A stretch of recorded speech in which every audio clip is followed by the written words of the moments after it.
mwatanze akarorero kuri ba secrétaire permanent bahora bajanabije muti nyabu uzoshaka kuzigeraje kuri komini, ariko bisigura yuko muri administration centrale bizosigarayo azoba ari bije ntoya.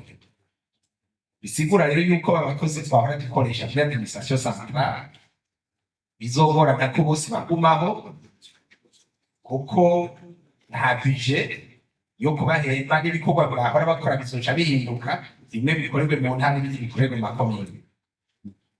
Niba rero bimeze uko kandi bazakora bizakomera gutyo, hariho n'igikorwa gikenewe cyo gutegura imitima y'abana bari wenda bivuga nko bushikiranganji bw'indero zaje ingene nk'abantu nk'audience 99% n'ababa baje gusaba amamikasiyo bavuga ko babaye rode piwayi.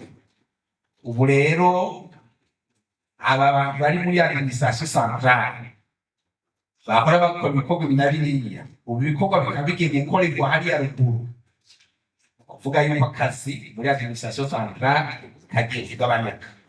Bisaba rero yuko ukeneye gukora akazi aca agasanga iyo kare uca mwumva n'ivyo bica bijana.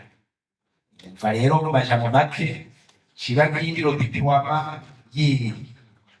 Bisaba rero yuko abantu koko bategura imitima bakumva yuko 2025 hazoba des changements, hanyuma utazoba yavyiteguye azohafagira ikibazo. Ntabwo nashaka kuvuga murakoze excellence. Gitegura umuntu ariko bagutegura amategeko. Urategura umuntu gutegura imitima y'abantu.